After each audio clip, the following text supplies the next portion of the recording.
How are you doing? Tony Racanelli, Grand Isle Gym, for this segment of Building Your Beast. All right, what we're doing here today, first segment of back with the Mighty G. We're gonna go from a lat pull down to a dual dumbbell row to straight arm kickbacks.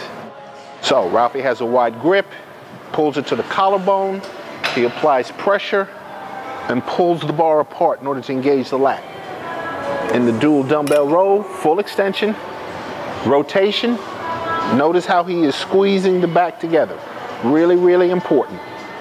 Straight arm kickback. Nice lat exercise, reach forward, and then he comes back high, hard. Notice once again, still squeezing those lats together. Now, once he does this, we're gonna go into what we call a static hold.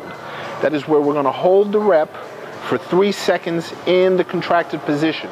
So, in the sequence, he'll pull collarbone in, 1, 2, 3, release easy. Then again, 2, 2, 3, release easy.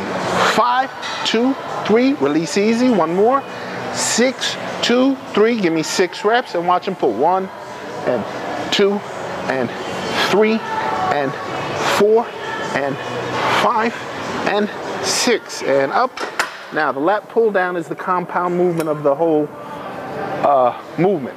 That's the one, and 1, 2, 3 that he's gonna pull really heavy on. 2, 2, 3. And on these rolls, 3, 2, 3. You wanna pull those elbows up wide and high. 6, 2, 3. Now squeeze hard for 6 reps. 1 squeeze, 2 squeeze, 3 squeeze, 4 squeeze, 5 squeeze, 6. Hold that position. Now, once again, straight arm kickbacks. Now what you want to stretch that muscle. Boom, contract, stretch, contract, stretch. There you go. And that number is still always 15. Now we go to heavier sequence. This will be 5 and 5 on the static hold. And 1, 2, 3. One more, and 5, 2, and 5 reps, 4 reps, pull, dig, 1, 2, 3, and then dig, 1, 2, and hold. 1, get those elbows a little higher.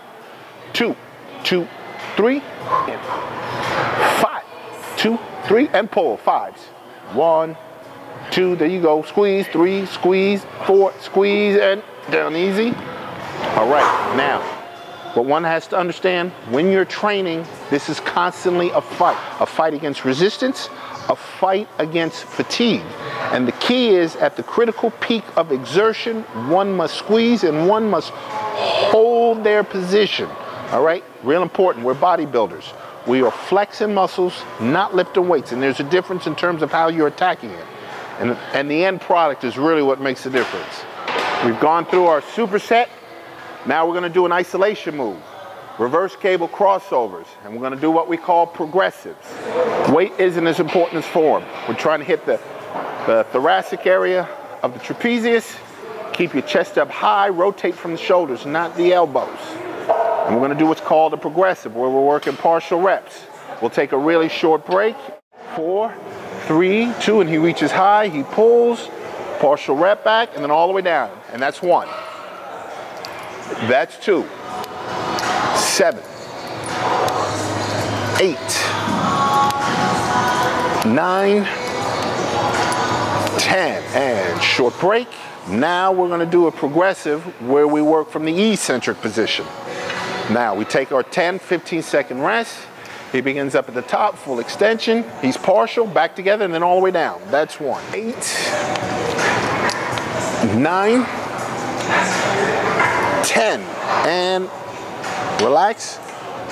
All right, we did 1 set, full reps, 1 set of each set of progressive from the concentric position, 1 set of progressive from the eccentric. Now we're gonna combinate. We're gonna do what's called a 5-5-5. 3, 4, 5, 1 full rep to the top. Now, that's 1,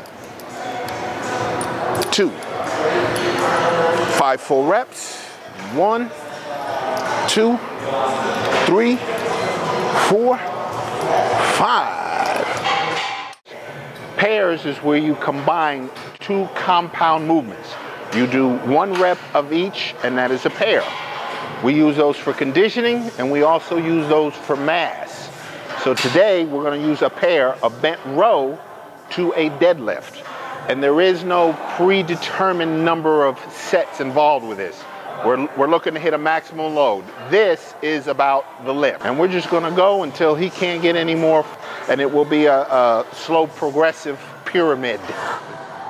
Now, he touches the floor every time. That's 1. And again, that's 2. That's 5.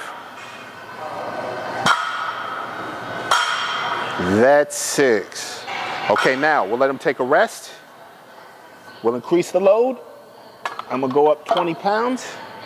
Now, these particular lifts aren't gonna move as fast as the other one because we want a heavy overload. We want the weight. But at the same time, we're not gonna do it like a power lifter would do and wait 3 or 4 minutes. You know, we're probably gonna wait about a minute, 45 seconds, enough to get him time to rest, catch his breath, get his mind ready for the next load. And now the next sequence.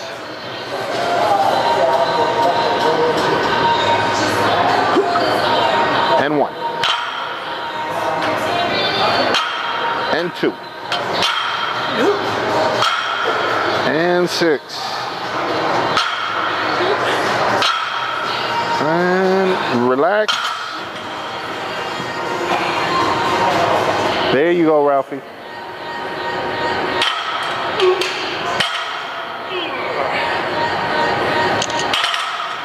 What'd you get that time, bud? 4? All right. He's made his 4. We're gonna let him sit here for a minute on this 4. See if he can get it 2 consecutive times. If he can get it 2 consecutive times, then I'm gonna bump him up. How much I bump him up depends upon how much effort I think he's exerting. If he's almost there and that 4th rep is really hard, then I'll keep it there and let him go 1 more time. But we're looking for that sequence of failure.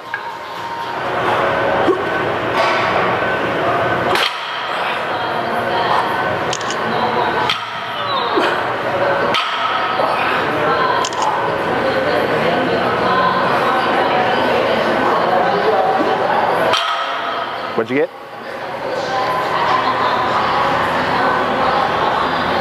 You got me. My man's tired, but that's the way you do it. You're blowing that wind, your heart's coming out of your chest, you're getting that exertion, you just created overload. This is a level 1 workout. There were 2 other levels to this workout. This was very quick, a lot of work done in a short amount of time. That's called intensity. All right, because what it's all about, it stimulates to grow. Now go home, do what you got to do, and make sure you feed it. Build the beast.